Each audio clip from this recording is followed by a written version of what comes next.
தாலக குழம்பு எப்படி பண்ணுறதுன்னு நான் சொல்கிறேன். இது என்னென்னா, தை வெள்ளி ஆடி வெள்ளி இந்த நாட்கள்லாம் ரொம்ப ஸ்பெஷல். மஞ்சள் பொங்கல் பண்ணிவிட்டு இந்த குழம்பு பண்ணுவா. மஞ்சள் பொங்கலில் பார்த்தேன்னா துவரம்பருப்பும் சாதமும் மஞ்சள் தூளும் போட்டு வேக வச்சுட்டு, இந்த குழம்புல எதுவும் பருப்பு வேக வச்சு போட மாட்டா. இது இந்த மாதிரி வறுத்து அரைச்சிட்டு இதுவே திக்னஸை கொடுக்கும். வறுத்து அரைச்சிட்டு இந்த குழம்பு பண்ணி அதில் விட்டு சாப்பிடுவா. ஸோ அது தை வெள்ளி ஆடி வெள்ளி இதிலெல்லாம் நல்லா ஸ்பெஷல். நீங்கள் மற்ற நேரத்தில் கூட பண்ணி சாப்பிடலாம். இது ஆரோக்கியமான குழம்பு தான். இது பார்த்திங்கன்னா எந்த காய் வேணாலும் போடலாம். பூசணிக்காய், பரங்கிக்காய்னா கொஞ்சம் ஸ்மாஷ் ஆகிடும். அந்த மாதிரி சவ் இந்த மாதிரி உருளைக்கிழங்கு, கேரட்டு, பீன்ஸ், அவரைக்காய் இந்த மாதிரி எல்லா காயும் போட்டு பண்ணலாம். கதம்ப சாதம் பண்ணுவோம் இல்லையா, அந்த மாதிரி எந்த காய் வேணாலும் போட்டு நீங்கள் இது பண்ணலாம். எல்லா காயும் போட்டு பண்ணால் ரொம்ப டேஸ்ட்டாக தான் இருக்கும். இப்போதைக்கு நான் உங்களுக்கு இந்த 4 காய் போட்டு அந்த குழம்பு பண்ணி காமிக்கிறேன். இப்போது இது வறுத்து அரைக்கிறதுக்கு என்னென்ன பொருள்னால், துவரம்பருப்பு, கடலைப்பருப்பு, உளுந்து, எள்ளு, அப்புறம் பச்சரிசி, இதெல்லாம் நல்லா வறுத்து பொடி பண்ணிக்கணும்.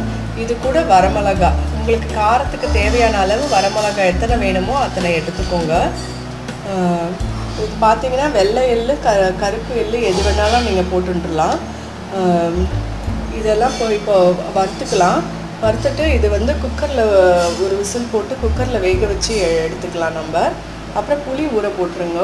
இது புளி ஒரு நெல்லிக்காயில் ஒரு எலுமிச்சம்பழம், சின்ன எலுமிச்சம்பழம் சைஸ் புளி நான் இதுக்கு ஊற போட்டிருக்கேன். அதனால் காரத்துக்கு இதுதான். உங்களுக்கு வரமிளகா மட்டும்தான். இதில் தனியா போட மாட்டா. நீங்கள் அது மட்டும் நீங்கள் கவனிச்சுக்கணும். இதில் தனியா சேர்க்க மாட்டாங்க. தனியா சேர்த்து நீங்கள் பண்ணிங்கன்னா அது கதம்பம் குழம்புக்கு ஈக்குவலாகிடும். அதனால் இந்த தாலக குழம்புக்கு வெறும் வரமிளகா தான் காரம். அதனால் உங்களுக்கு எவ்வளோ வேணுமோ நீங்கள் அதை சேர்த்துக்கிட்டுலாம். நீங்கள் இப்போது இது என்ன பண்ணலாம், அதை வேக வச்சு எடுத்துட்டு இதை நம்ம நல்லா வறுத்துக்கலாம். வறுத்து பொடி பண்ணி வச்சுக்கலாம். இப்போது இதில் இந்த வறுக்க வேண்டிய பொருள்லாம் நம்ம வறுத்துட்டுலாம். முதல்ல அதை அரிசி போட்டுலாம். அரிசி போட்டு நல்லா பொடி அரிசி மாதிரி வறுத்து எடுத்துக்கோங்க.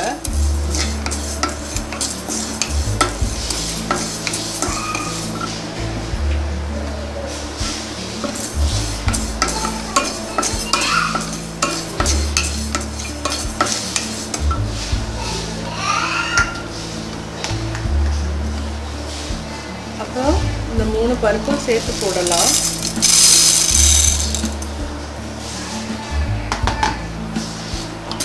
எல்லாம் ஒன்றோட ஒன்று இது பண்ணும்போது நல்லா வறுத்துரும். ஈவனாக வறுத்து எடுத்துடலாம்.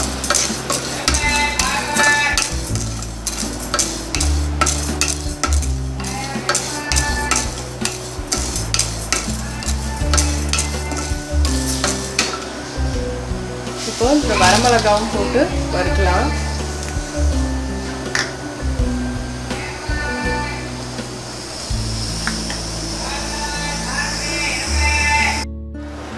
இப்போ இது ஓரளவுக்கு நல்லா வறுத்தாச்சு. இப்போது லாஸ்ட்டாக தான் எள்ளு போடணும். ஏன்னா எள்ளு போட்டு கொஞ்ச நேரத்துலேயே அது பொரிக்க ஆரம்பிச்சிடும்.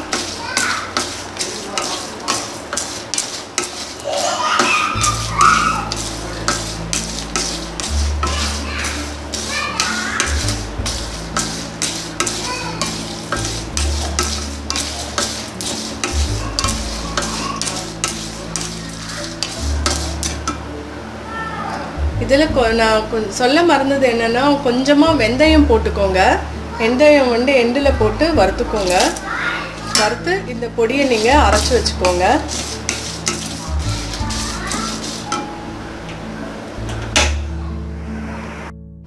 இப்போ இது பார்த்திங்கன்னா நான் வறுத்து அரைச்ச பொடி இந்த மாதிரி இருக்குது.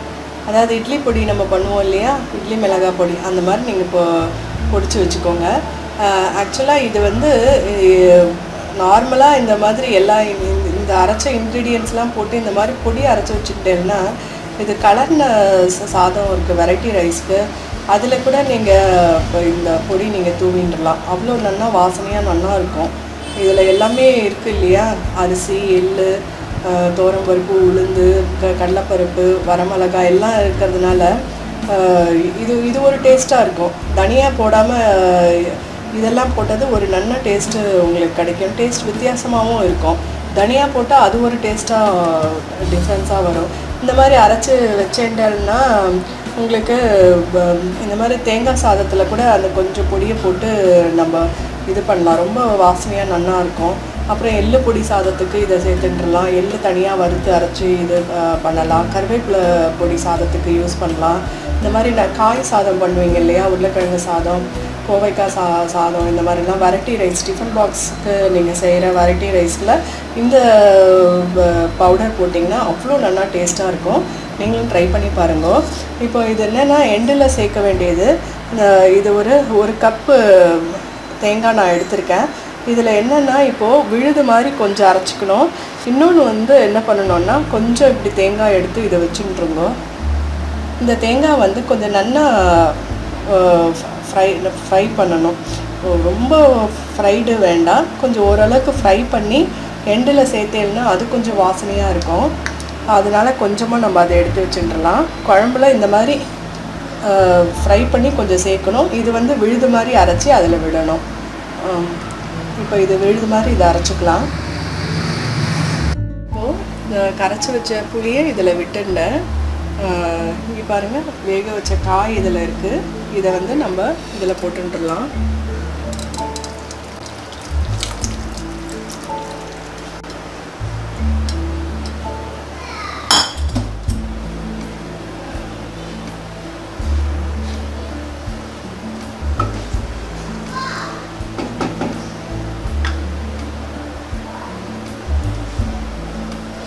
இப்போ இந்த அரைச்சி வச்சுருந்தோம் இல்லையா, இந்த பொடியை நல்லா போட்டு வந்துக்கோங்க.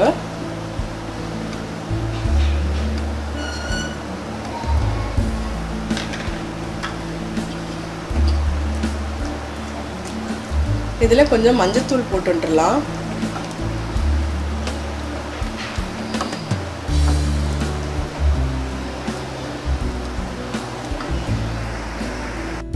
தேங்காய் விழுது போட்டிருக்கேன்.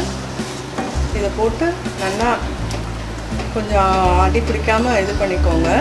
அதில் பருப்புலாம் இருந்ததுனால கொஞ்சம் அடி பிடிக்கிற மாதிரி இருக்கும். கனமான கடாய் கொஞ்சம் யூஸ் பண்ணுங்கள்.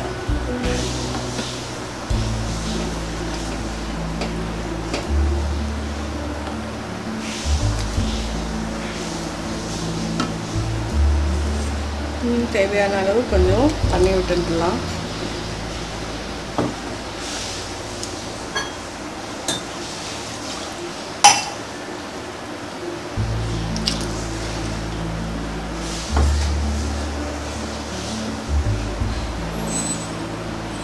இதில் கொஞ்சமாக இன்னும் கொஞ்சம் மஞ்சள் பொடியும் தேவையான அளவு உப்பும் நம்ம சேர்த்துடலாம்.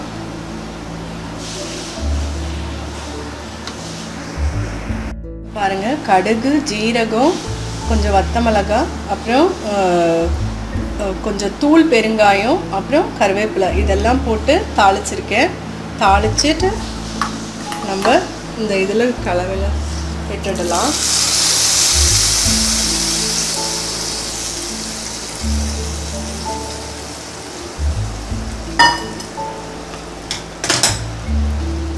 இப்போ இந்த தேங்காய் வறுத்து வச்சுருக்கோம் இல்லையா, இது வாசனைக்கு இப்படி போட்டுருங்க.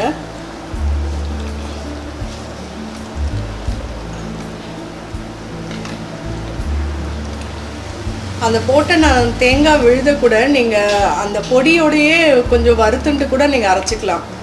இது தனியாக அது தனியாக கூட நீங்கள் பண்ண வேண்டியதில்லை.